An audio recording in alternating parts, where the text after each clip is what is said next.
For centuries, the Knights Templar treasure has remained hidden, or until now. Secret maps, forbidden symbols, and lost relics finally reveal the truth. The year was 1307. In the cold mists of dawn, across the Kingdom of France, soldiers stormed into Templar strongholds. Knights who had once ridden proudly beneath the Red Cross were dragged in chains through the mud. King Philip IV, burdened with debts owed to the order, had plotted their downfall, whispering lies of heresy into the ears of Pope Clement V. By papal decree, the most powerful brotherhood of warriors Christendom had ever known was suddenly branded traitors. Templar commanders were tortured, forced to confess to blasphemies they had never uttered. In Paris, Jacques de Molay, the Grand Master, stood defiantly before his accusers. His body bore the marks of torment, yet his voice rang steady as he denied the crimes. Before the Cathedral of Notre Dame, he was chained to a wooden stake. Flames roared skyward as he lifted his eyes to heaven, cursing both king and pope with his final breath. Legends claim his words promised vengeance, that within a year, both rulers would answer before God. But the order's greatest secret did not perish in the fire. For centuries, whispers spread of wagons seen leaving the Paris temple days before the arrests, laden with chests of gold, relics, and scrolls of forbidden knowledge. Some say they vanished into the labyrinthine catacombs beneath the city. Others believe they sailed down the Seine, bound for safe harbors guarded by loyal brothers. The treasure of the Templars, gold of Jerusalem, relics of Christ, and secrets of immense power, was hidden away from greedy hands. That night of betrayal became not an ending, but the beginning of a legend. A legend that would pass from generation to generation, carried in hushed voices and hidden symbols, waiting for the day when one descendant of the Red Cross would follow the trail into darkness. From the ashes of their persecution, the legend of the Knights Templar grew stronger. Pilgrims whispered of their immense wealth, not merely in gold but in sacred relics carried from the Holy Land itself. During the Crusades, the Templars had guarded Jerusalem with unmatched ferocity. In their vaults were said to rest chalices from Solomon's temple, fragments of the true cross, even scrolls that revealed forgotten knowledge of ancient kingdoms. As centuries passed, stories spread like wildfire. Some claimed that beneath the Temple Mount, the Knights had discovered a hidden chamber, a vault older than Jerusalem itself. There, they uncovered treasures so holy, so dangerous, that they vowed to guard them with their lives. Others believed the Knights had mastered secret knowledge, maps of unknown lands, celestial codes, and symbols that could unlock powers lost since the time of Babylon. When the order fell, the treasure was said to vanish as if swallowed by the earth. In France, peasants spoke of wagons disappearing into the night.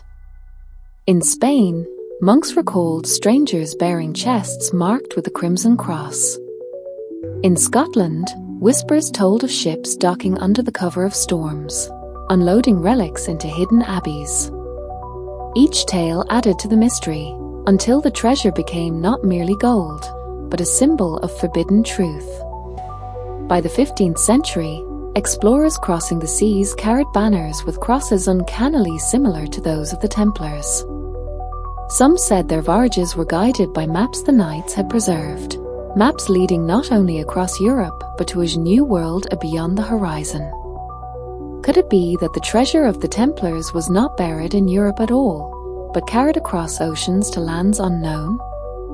The legend was no longer about what the treasure was, but about who would be worthy enough to find it. France had been the beating heart of the Templar Order. Their grand commanderies, towering fortresses, and immense treasuries filled the land from Paris to the southern provinces. The temple in Paris itself was a fortress within a city, its walls so strong that even kings hesitated to test them. It was there that much of the order's wealth was stored, guarded by knights who feared neither blade nor flame. When King Philip IV moved against the Templars, his goal was not merely to crush their power but to seize their riches. Yet when his soldiers burst into the temple's vaults, they found only emptiness. The chests of gold, the sacred relics, even the ledgers of their vast banking empire, gone, as if spirited away in the night. Chroniclers recorded the king's fury. How could the mightiest army in Christendom fail to secure a single coin? The mystery deepened with rumors of secret passages beneath Paris. Some said wagons rolled under the moonlight toward the Seine, where loyal brothers loaded them onto waiting ships. Others swore the treasure was hidden in the catacombs, concealed behind walls of stone. A few dared to whisper that the treasure never left at all, that it remained buried beneath the very foundations of the temple, locked away by codes that only true heirs of the order could decipher. Centuries later, masons working on old churches discovered strange carvings, roses, stars, and the ever-present cross. Were these merely ornaments, or messages left for those who would come after? Historians argued, treasure hunters searched, and kings obsessed, but the secret remained sealed. For those who believed, France was not only the site of the Templars' fall but also the first great riddle on the path to their treasure. A riddle that demanded courage, faith, and blood to solve. In the centuries that followed the Templars' destruction, fragments of parchment began to surface in the strangest of places: monastic libraries, dusty family chests, even hidden panels within cathedral walls. At first glance, these parchments seemed nothing more than faded sketches, crude outlines of landscapes, scattered symbols, fragments of Latin prayers. But those who studied them closely noticed something far more extraordinary. The drawings were not random. A rose etched beside a mountain resembled the seal of the temple. A sequence of stars aligned with constellations above Jerusalem. Lines that seemed like rivers, when rotated, formed the unmistakable outline of a cross. It was as if the maps were designed to be invisible to the uninitiated, their secrets revealed only to those who carried the blood or the oath of the Templars. Legends tell of monks who risked their lives to safeguard these parchments. They sewed them into the bindings of psalters, wove them into tapestries, or concealed them within stained glass windows. Each fragment was part of a larger design, a puzzle scattered across Europe. To assemble them required not only patience but a deep understanding of the symbols: the rose, the sword, the chalice, the star. Rumors spread of treasure hunters who claimed to have solved parts of the riddle. Some vanished into the mountains of Spain, never to return. Others sailed toward distant islands, guided by signs they believed divine. Yet none returned with proof. Perhaps they failed to understand that the maps were more than directions. They were tests, trials of faith and knowledge meant to guard the treasure from the unworthy. And so the cryptic maps became the heart of the legend. To the world, they were curiosities. To a chosen few, they were keys. For generations, the story of the Templars was spoken only in whispers, at candlelit tables, in hidden chambers, between fathers and sons who bore a secret lineage. Among them lived a man named Gabriel de Rochefort, unaware that his blood carried the weight of an ancient vow. He was no knight, no warrior, merely a historian in modern France, spending his days among dusty manuscripts and forgotten chronicles. Yet fate had marked him long before his birth. It began when Gabriel received a letter sealed with red wax, bearing the faint impression of a cross patty. Inside was a single line, written in Latin, a quadrididymus, 2 Invenies. What we lost, you will find. Alongside the words lay a fragment of parchment, brittle with age, upon which strange symbols were drawn. At its center stood a star surrounded by roses, its points aligned like a compass. Gabriel dismissed it at first as some elaborate hoax. But the handwriting seemed hauntingly familiar. It matched that of his late grandfather, a man who had spent his life chasing legends of the Templars. Memories stirred of evenings when the old man spoke of knights who vanished with treasures beyond imagination. Gabriel had always thought them fairy tales. Yet now, the parchment burned in his hands with an undeniable truth. Days turned into sleepless nights as he pored over the fragment. When laid against a map of France, the roses aligned with the locations of old Templar commanderies. The star pointed directly toward Paris, toward the ruins of the temple itself. Something within Gabriel awakened. He was not just a scholar anymore. He was an heir, whether by blood or by destiny, to the mystery that had haunted kings and conquerors alike. And the treasure of the Knights Templar was calling him to follow. Gabriel's hands trembled as he unfolded the brittle fragment once more. His grandfather's words echoed in his memory, half-forgotten bedtime tales of symbols hidden in cathedrals, of maps that could only be read under moonlight. For the first time, those stories no longer felt like fantasies. They were instructions. He decided to begin in Paris, at the ruins where the temple once stood. Though centuries had erased the fortress itself, the narrow streets still carried its name, Rue du Temple. Walking those cobblestones, Gabriel felt an uncanny presence, as though shadows of armored men still lingered at the edge of sight. He paused before an old stone wall, blackened with age. Upon its surface was a carving, a rose, worn but unmistakable. Night fell, and Gabriel returned with a lantern. As the flame flickered, the carving seemed to shift, its petals revealing faint lines etched within. He traced them with his fingers, heart pounding. The lines formed a cross, pointing not downward, but upward, toward the heavens. Intrigued, Gabriel climbed the narrow steps of a nearby chapel. There, in the stained glass window, he found the same rose motif. But in the colored glass, the cross pointed east, directly toward the Cathedral of Notre Dame.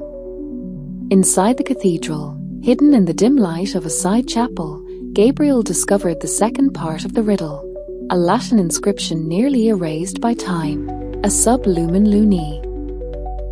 Under the light of the moon. He understood then, the map was not merely on parchment. It was etched into the very stones of Paris, scattered like breadcrumbs across holy ground. And the first clue demanded that he search when the city slept, under the watchful gaze of the moon. The night was unusually clear, the full moon casting silver light across the Seine. Gabriel moved swiftly through the narrow streets, clutching the parchment fragment as if it were a compass guiding his steps. Notre Dame loomed ahead, its towers piercing the night sky, its gargoyles staring down with stone faces that seemed almost alive. For centuries, pilgrims and kings had passed beneath its arches, never suspecting that its walls might conceal the trail of the Templars. Inside, the cathedral was hushed, the last echoes of evening prayers fading into silence. Gabriel's footsteps rang softly against the ancient stones as he moved toward the eastern side, where the moonlight filtered through stained glass. His eyes found the rose motif once more, blazing crimson and gold as if it burned with hidden fire. He waited until the moon reached its zenith. Then, as pale light streamed through the rose window, something extraordinary happened. The beams illuminated a section of the floor before the altar. Dusty tiles glowed faintly, their worn carvings forming a pattern invisible by day. Gabriel knelt, brushing his fingers across the cold stone. The design revealed itself, a star of 8 points, each marked by a small cross. He quickly sketched the pattern onto his notebook, his pulse racing. The points aligned with directions on a compass. One cross pointed directly west, toward the city's outskirts where ancient Templar commanderies had once stood. Another pointed south, toward the forgotten catacombs. But it was the eastern mark that chilled him. It led not to another Parisian site but across borders, toward lands beyond France. His grandfather's tales whispered in his ears, of maps that stretched from Jerusalem to the New World. Gabriel realized he stood at the threshold of something vast. Notre Dame had given him not an answer, but a choice of paths. And whichever path he chose, there would be no turning back. Gabriel left Notre Dame with the sketch folded tightly in his pocket, but he could not shake the sense of being watched. Each echo of footsteps on the cobblestones seemed a fraction too close, each flicker of movement at the corner of his vision a fraction too sharp. Paris was alive with secrets, and the Templar treasure had drawn the attention of more than just one heir. In a dim cafe near the Seine, Gabriel spread his notes across the table. He studied the star pattern, tracing the lines with his pen. Yet as he worked, his reflection in the window betrayed a presence behind him, a man seated at the far corner, reading a newspaper far too intently, his eyes darting up every few moments. Gabriel's heart quickened. It was not the first time he had felt this shadow. At the temple ruins, he had noticed a figure lingering among the tourists. At Notre Dame, a man had slipped out just as Gabriel entered. Could it be mere coincidence? Or had his search awakened forces that had long waited in silence? He gathered his papers quickly and stepped into the night. The streets of Paris twisted around him like a labyrinth.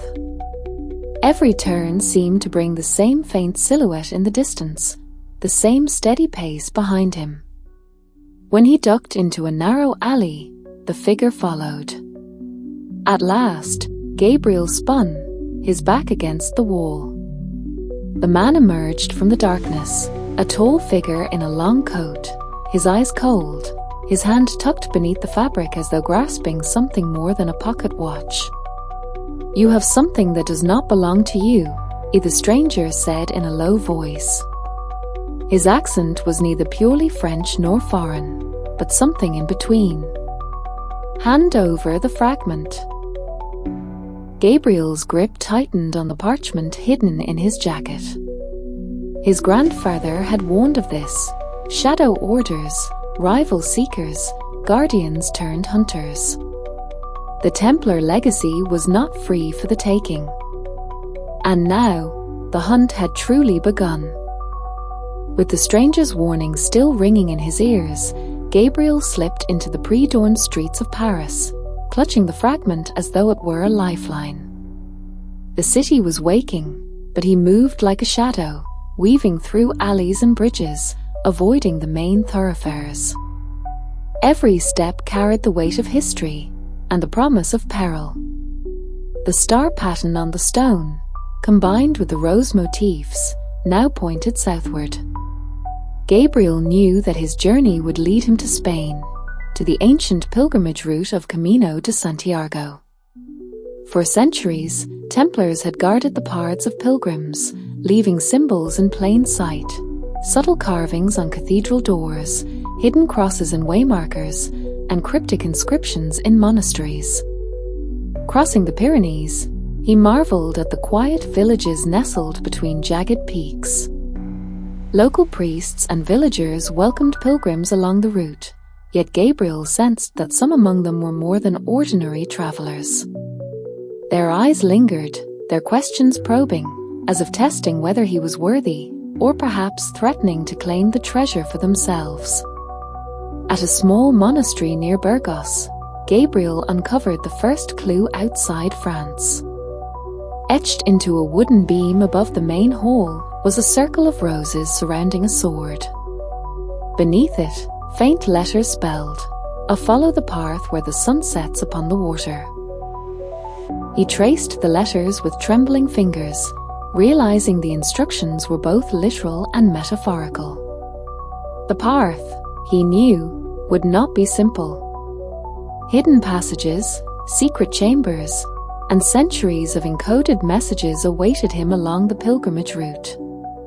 And yet, with every step south, Gabriel felt closer to the truth.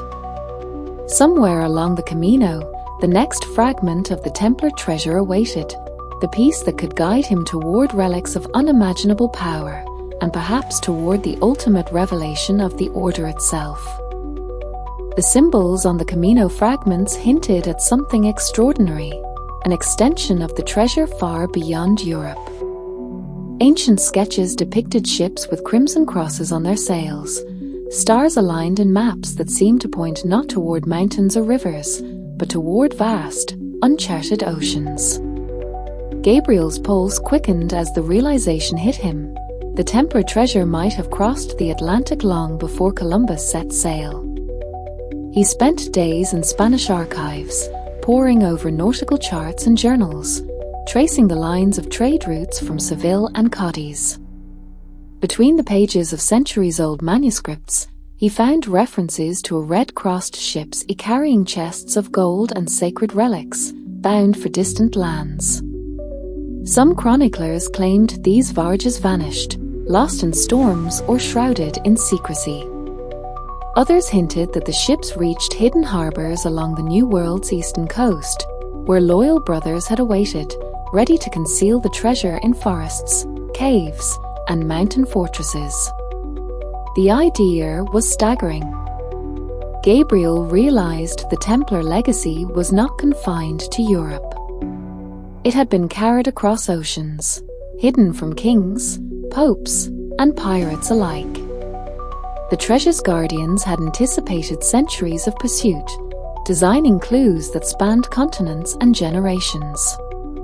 His decision was made. To follow the trail meant leaving everything familiar behind. France and Spain were only the beginning. The true hunt awaited in the unknown lands across the Atlantic. With a heart full of anticipation and a mind sharpened by the puzzles of the past, Gabriel prepared to sail into history itself, guided by fragments of parchment, cryptic symbols, and the undying legacy of the Knights Templar. Gabriel stepped onto the docks of Seville, where the salty tang of the Atlantic mingled with the cries of gulls. Ships, some small and weathered, others grand with towering masts, bobbed gently in the harbour. Here, centuries ago, explorers had set sail under flags bearing crosses that mirrored the Templars' own. Had these voyages been mere trade missions, or secret expeditions to protect and conceal the Order's treasure? In the archives of the old naval office, Gabriel uncovered logbooks and journals, penned in faded ink and spattered with seawater stains. He read of captains who spoke of hidden coves, uncharted islands, and the transfer of precious cargo under the cover of night. One entry, dated 1503, described a crimson-laden chest off the coast of what is now the Caribbean, guarded by a small group who refused to leave until the treasure was safely hidden inland. The symbols from the Camino fragments aligned with coastal landmarks, a jagged cliff resembling the rose motif, a river bend echoing the star pattern. It became clear that the Templars had anticipated that the old world would crumble around them and had designed a path to guide the worthy across oceans. Yet Gabriel also sensed danger. Rival hunters, descendants of secret orders long dormant, had surely tracked these clues for centuries. The treasure's guardians were not merely the descendants of the Templars, they were also those who would kill to claim the prize. Every fragment of parchment he held now felt like both a map and a warning. Each step forward in this quest could be his last. Gabriel realized that the Atlantic was not just a bridge to the new world, it was a crucible. Only those clever enough to read the Templar codes, brave enough to face its storms, and determined enough to withstand human treachery could hope to uncover the treasure that had eluded kings and conquerors alike. The journey across the Atlantic was long and perilous, with storms that tossed Gabriel's small vessel like a leaf on the waves. Yet finally, the horizon revealed islands fringed with white sands and dense jungles, places forgotten by time and maps alike. According to the Templar fragments, somewhere here lay the first hidden sanctuaries, a network of caches designed to conceal their treasure from prying eyes for centuries. Gabriel's first steps on land were cautious. The air was thick with the scent of salt and earth, heavy with the whispers of history. He followed the coastal symbols etched into his map, finding natural markers, twin cliffs forming the shape of a cross, a lone palm that mirrored a rose motif, and rivers that twisted like coded lines from a parchment. Every step felt guided by centuries of careful planning.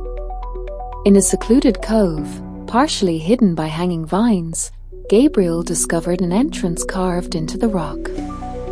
Inside, faint carvings on stone walls mirrored the symbols he had seen in Europe: the star, the rose, and the cross. It was a sanctuary, a hidden room preserved by time, its air thick with the scent of dust and salt. Wooden chests lined the walls, empty but marked with Templar insignia, as though waiting for their rightful heir. The deeper he ventured, the more he realized the sanctuaries were more than storage. They were messages, preserved lessons, trials meant to test knowledge, patience, and courage. Each room held a puzzle, a riddle, or a symbol, ensuring that only someone truly devoted and worthy could proceed. Gabriel felt the weight of history pressing upon him. The Templars had not merely hidden treasure, they had created a labyrinth of secrets, spanning continents, designed to endure centuries. And he, a modern scholar turned seeker, was now walking in the footsteps of knights whose loyalty, courage, and faith had survived the ages. Gabriel's exploration of the hidden sanctuaries had barely begun when he sensed he was not alone. Shadows flitted along the stone walls, and distant echoes of footsteps reverberated through the chambers. The legends were true. Descendants of secret orders, sworn to protect the Templar treasure, still roamed these forgotten places. The first encounter came unexpectedly. A figure emerged from the darkness, cloaked and silent, holding a lantern that cast eerie patterns on the walls. Gabriel's heart pounded as the stranger spoke, voice low but firm. Who enters the sanctuaries of the Order without the oath? Gabriel hesitated, then revealed the parchment fragment and recounted his lineage. The Guardian's eyes studied him intently, searching for truth. After a long pause, he nodded slightly. You carry the blood and the mind of the Order. But beware, the path is treacherous. Many have sought what you now seek, and most have failed. Over the following days, Gabriel met more of these guardians, silent watchers who had inherited centuries of knowledge. They taught him to read the symbols carved in stone, to decode the riddles embedded in natural landscapes, and to understand the logic of the cryptic maps that spanned continents. Each lesson revealed a piece of the Templar puzzle, but also a warning.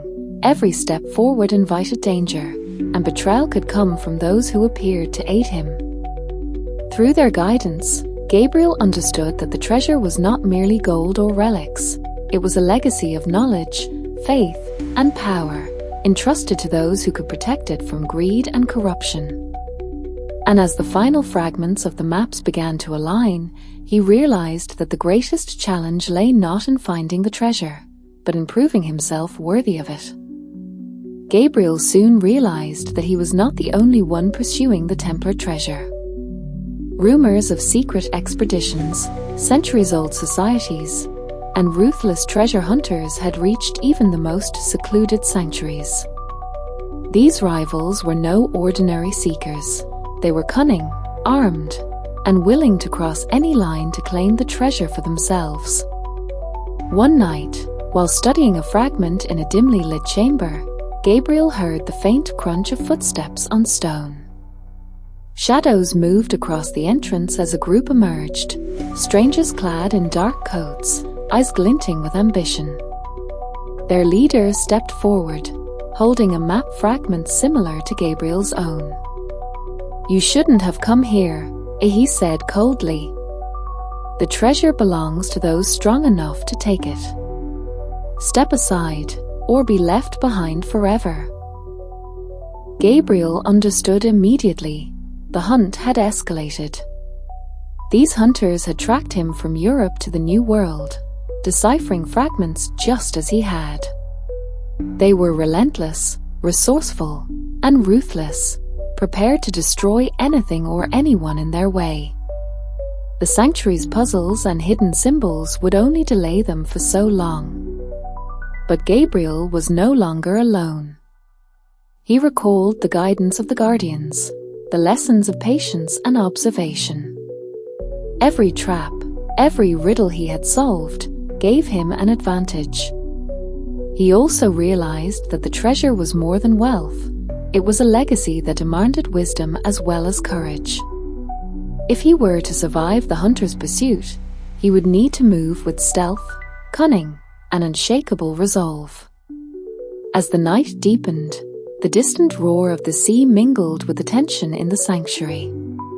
Gabriel knew one thing for certain: the path to the Templar treasure would be fraught with danger, and only the clever, the brave, and the worthy would reach its final chamber. Gabriel sat in the heart of the sanctuary, surrounded by centuries of stone carvings, symbols, and cryptic inscriptions. The air was thick with dust and the scent of history, but his mind was razor-sharp, focused on the ultimate puzzle, the final code that would reveal the treasure's resting place. The last fragment of the map lay before him, a complex pattern of stars, crosses, and roses. At first, it seemed indecipherable, chaotic lines converging and diverging without reason. Then he noticed something subtle. The orientation of the symbols mirrored celestial alignments. The stars on the parchment were not random.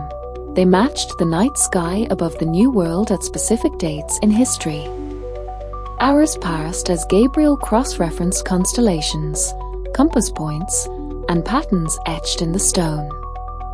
Slowly, a hidden message emerged, hidden in the interplay between light and shadow, a sequence of numbers, directions, and symbols that pointed to a chamber deeper within the sanctuary. "The heart of the treasure," he whispered, voice trembling. But it was more than coordinates. The code carried a warning etched by the Templars themselves: only the worthy shall enter. Greed blinds the mind, impatience seals the fate. Gabriel realized that the treasure's protection relied as much on morality and wisdom as on secrecy. With careful precision, he followed the instructions, tracing lines along stone floors, aligning symbols with moonlight streaming through hidden openings. A door, previously invisible, slowly creaked open, revealing a passage shrouded in darkness. Beyond it lay the promise of centuries-old riches, sacred relics, and secrets of the Order, but also unknown dangers. Gabriel took a deep breath. The final test awaited, and only those prepared to honor the Templar legacy would survive to claim it. The passage beyond the hidden door was narrow and oppressive, the air damp with centuries of neglect. Stone walls glistened with moisture, and faint echoes of dripping water accompanied Gabriel's cautious steps. Every corner seemed to hide a secret, every shadow a potential trap. The Templars had designed this labyrinth not only to conceal treasure, but to test those who sought it. Pressure plates lined the floor, invisible wires ran along the walls, and the slightest misstep could trigger mechanisms built to protect the legacy. Gabriel moved slowly, mapping each turn, each symbol etched into stone, relying on the lessons he had learned from the Guardians. His heart raced with tension, every sense alert to the environment around him. At one point, a chamber opened into a vast hall where pendulum blades swung in silent rhythm. Using fragments of Templar manuscripts, Gabriel calculated their timing and dashed through the hall, narrowly avoiding the deadly sweep. Beyond, he faced riddles carved into stone doors, questions in Latin and coded diagrams that required both intellect and intuition to solve. Hours felt like days, yet Gabriel pressed on.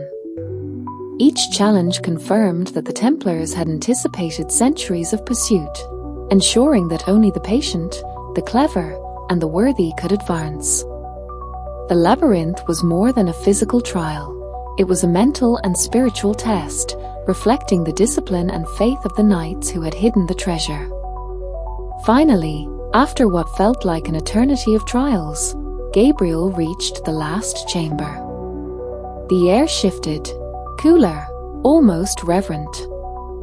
Ahead, a faint golden glow hinted at what lay within. He knew in his heart, the treasure of the Knights Templar was close, and the moment of revelation and decision was about to arrive. Gabriel's hand trembled as he pushed open the final stone door. A warm, golden light spilled into the narrow passage, illuminating a chamber unlike anything he had imagined. The air was still, almost sacred, carrying the faint scent of aged wood, wax, and something metallic, treasure preserved for centuries.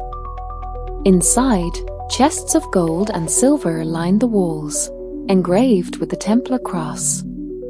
Shelves held relics, chalices said to have come from Jerusalem, fragments of ancient manuscripts, and intricately carved stones radiating an otherworldly energy. A ceremonial sword rested atop a pedestal, its blade gleaming despite centuries of neglect, a symbol of the knight's unwavering honor. Yet the true marvel lay in the center of the chamber. A map, etched on a massive stone table, depicted the entirety of the Templars' journey from Europe to the New World, marked with symbols, star alignments, and cryptic inscriptions. It was both treasure and testament, a record of the Order's legacy, wisdom, and devotion, preserved beyond time. Gabriel approached slowly, aware that this was more than wealth. Each artifact, each symbol, carried the weight of history. This was the culmination of faith, intelligence, and courage, a gift entrusted only to those who proved worthy through trials, intellect, and integrity. As he carefully traced the carvings on the map, Gabriel realized that the treasure's true value was not in gold alone, but in the knowledge and legacy it represented. And as the echoes of the past whispered through the chamber, he knew that the choices he made here, how he preserved or revealed this legacy, would shape history itself. Gabriel stood in the heart of the Templar chamber, the golden glow reflecting in his eyes. Wealth beyond imagination lay before him, sacred relics, and the wisdom of an order that had endured through centuries of persecution. But with the treasure came a question heavier than gold. What should he do with it? He thought of the lessons from the Guardians, the emphasis on wisdom, patience, and honor. The hunters who had chased him, the dangers he had faced, and the legacy of the knights themselves weighed upon him. To simply take the treasure for personal gain would betray everything the Templars had stood for. Yet hiding it away risked it being lost forever, the knowledge and history vanishing with time. He traced his fingers over the stone map, feeling the connection between past and present. Every symbol, every relic, was a story, a secret, a lesson. Gabriel realized that the true treasure was the legacy itself, not the gold or relics, but the continuity of knowledge and virtue. After a long pause, he made his choice. Some relics would remain in secrecy, guarded as the knights intended. Others, the manuscripts, maps, and symbolic treasures, would be shared with scholars, historians, and those who could honor the Templar legacy responsibly. Gabriel understood that his role was not just to inherit, but to protect, guide, and ensure that the wisdom of the Templars could survive for future generations. In that moment, Gabriel became more than a seeker. He became a custodian of history, a bridge between the ancient order and the modern world, entrusted with secrets that had endured for centuries. The treasure had tested him, and he had passed. Gabriel spent weeks carefully cataloging the treasures, documenting the maps, manuscripts, and relics. He built secret compartments within the sanctuaries, ensuring that the most sensitive artifacts remained hidden from those unworthy or driven by greed. For the items he chose to share, he worked with trusted scholars and historians, providing access only to those who could respect and preserve the Templar legacy. He also established a network of modern guardians, inspired by the ancient Templars, to oversee the safekeeping of the treasure. They were bound not by oaths of blood alone, but by a shared commitment to honor, knowledge, and vigilance. Gabriel knew that the world was filled with dangers, rival hunters, corrupt officials, and opportunists, but by creating a living legacy, he ensured the Order's wisdom would endure beyond any single generation. Through this careful stewardship, the treasure's power was preserved without falling into the hands of those who might exploit it. The Templar maps, now partially decoded and understood, became tools for education, research, and the appreciation of history rather than instruments of conquest. Every artifact, every scroll, every symbol now told a story of courage, faith, and the responsibility that comes with great power. Gabriel finally understood the profound lesson the knights had intended. The greatest treasure was not gold, nor even relics, but the legacy of purpose, morality, and enduring knowledge. And as he looked upon the hidden sanctuaries, he felt the quiet satisfaction of one who had honored the past while securing the future. The first light of dawn crept over the horizon, casting golden beams across the hidden sanctuaries. Gabriel stood at the entrance, looking out at the vast sea and dense forests beyond. The night had been long, the trials relentless, but he had emerged not just as a seeker of treasure, but as a guardian of history. He thought of the knights who had laid the foundation centuries before, men of courage, faith, and honor, whose secrets had survived wars, betrayals, and the passage of time. Their legacy was now intertwined with his own, a chain of knowledge and responsibility stretching across generations. As the sun rose, illuminating the carvings, relics, and maps, Gabriel realized that the true adventure was only beginning. The Templar treasure had tested him, teaching him the value of patience, wisdom, and moral courage. The world outside might never fully understand the depth of what he had discovered, but that was not the point. The treasure was not merely to be found, it was to be respected, preserved, and honored. With a final glance at the sanctuaries, Gabriel turned toward the rising sun. The path ahead was unknown, filled with challenges, discoveries, and new secrets. But he walked forward with confidence, carrying the enduring spirit of the Knights Templar. A new dawn had come, not only for him, but for the legacy he now protected. And so the legend continued, whispered through time, waiting for those brave enough to follow, wise enough to understand, and worthy enough to carry the torch into the future.